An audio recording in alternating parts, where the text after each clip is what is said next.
Welcome to episode 4 of Beyond the Walls, the series where I cover current hot topics on Embark Studios games, the finals and the in-development Arc Raiders, their communities, and things like Easter egg discoveries. For what started off as a quiet week for both the finals and Arc Raiders, a lot has happened in the last few days, including news about when we'll see more info about Arc Raiders. Embark Studios' parent company Nexon have just held their second quarter earnings call, and there were 3 pieces of news out of that directly and immediately following it. Firstly, Nexon said the finals Q2 revenue came in line with our expectations. We, as an Embark, will continue to improve the game experiences by making adjustments to balances and modes. So no real surprises there. They also announced that they and Embark have made agreements with Tencent to customize the finals and Arc Raiders to appeal to players in China. So my expectation from this is that Tencent will develop custom versions of the games which will only be available and marketed in China. I've already seen a few negative comments in the community about Tencent's involvement, but in my view the real positive here is that it demonstrates Nexon's long-term commitment to invest in the games, which is a wholesale win for the community. And whatever your view of Tencent, there's no indication that they will be involved in the non-China version of the games. Following the earnings call, Nexon made a press release in which the headline includes that Embark Studios are to reveal Arc Raiders updates at Gamescom 2024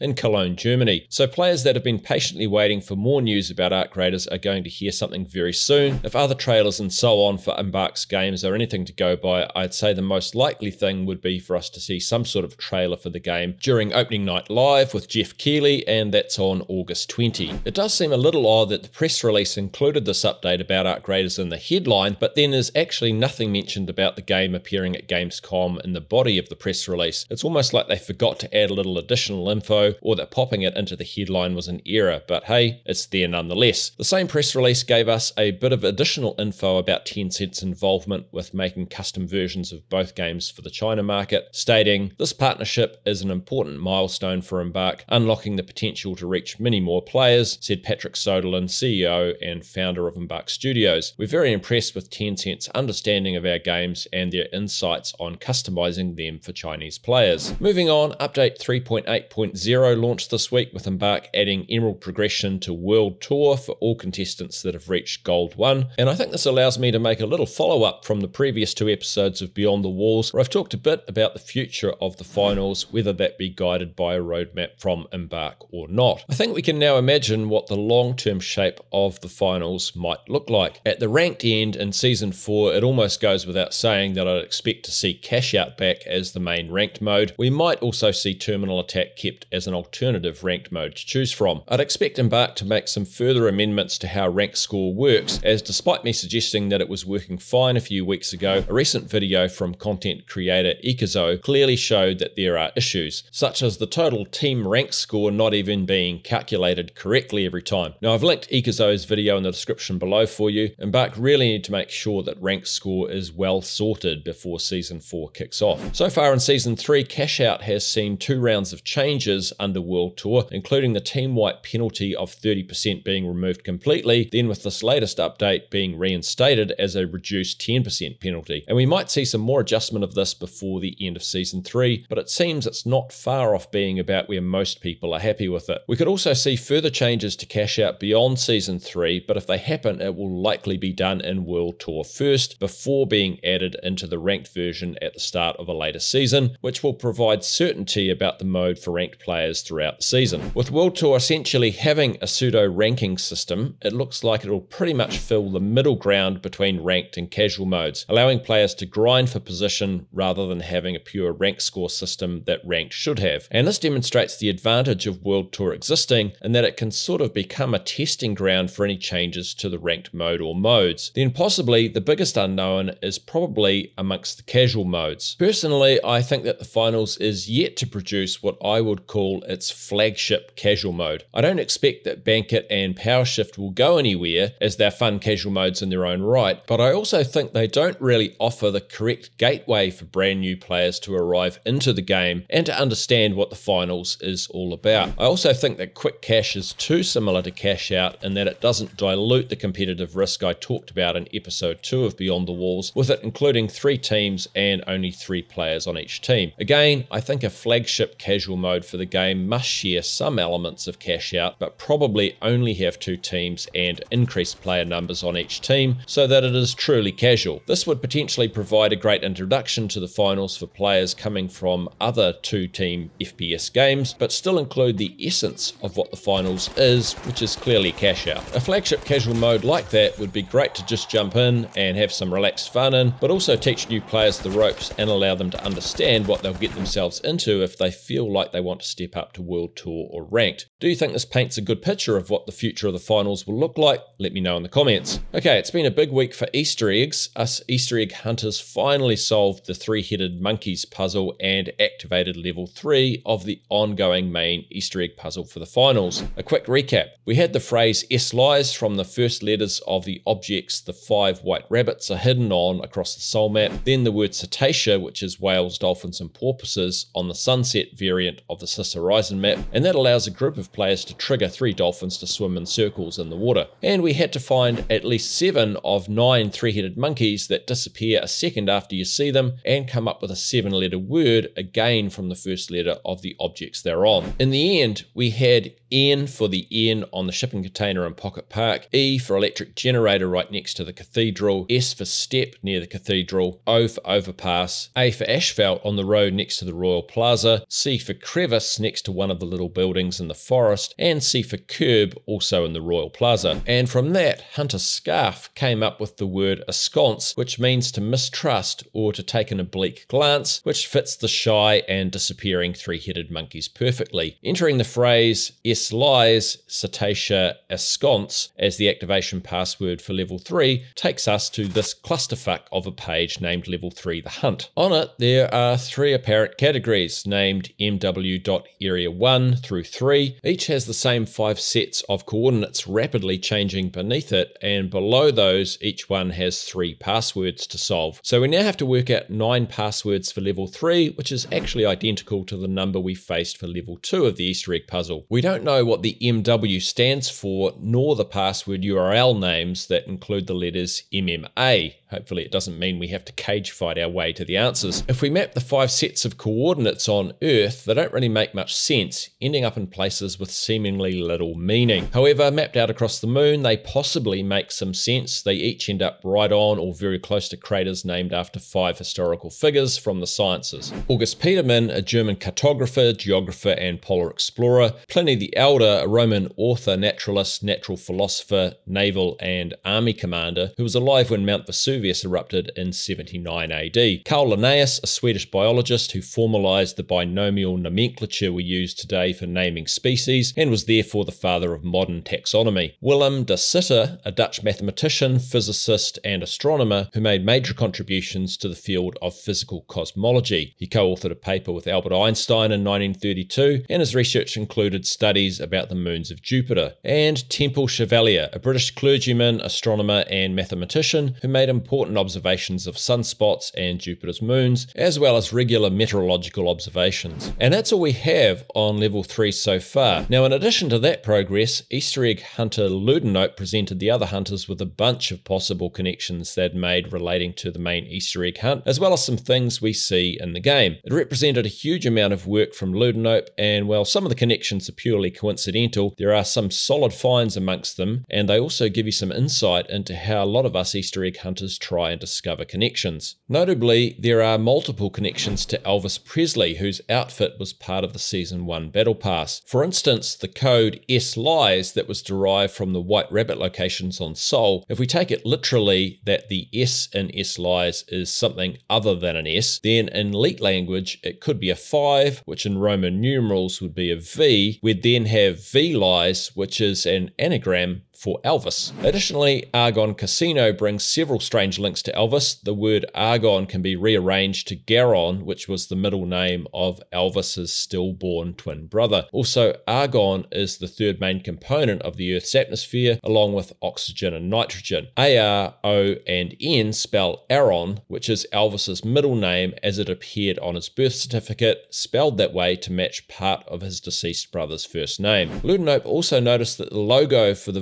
pulpy in-game sponsor appears to be influenced by design elements from David Bowie's Black Star album, which was released 2 days before he passed away. Partial star symbols on the Black Star album are themselves a cipher that spell the word Bowie. And then there was one discovery of Ludonopes that the puzzle's mastermind, Embark Studios co-founder, chief content officer, and executive producer for the finals, Rob Brunison, commented on, which was the Egyptian goddess Nut, who Rob said, "Nut is actually a connection. I looked it up. It's on my board, a Cenary or 6th level clue." So pretty distant from the main answers. She was the goddess of the sky and astronomy, and she has been portrayed as a cow, a tree, and a pig. And yes, they are actually all part of my big board. And we have Moolah, Orth, specifically Porkington the pig. And well, I guess time will tell what the tree is, but it's a funny thing and really connected to the big whoop. So there are some golden finds amongst Ludonopes' work, and progress on the Easter eggs continues to be made. Lastly, a few people have been asking me if any progress has been made with the dolphin charm, which we know can be triggered in public matches on the Sis Horizon map. This is still unsolved, so we'll just have to keep trying different things to see if we can work it out. Anyhow, thanks for watching this episode of Beyond the Walls to the End. Do the usual YouTube business if you want to see more videos from me from now on. Give a like or comment as you see fit, and enjoy the rest of your day. Kia kaha.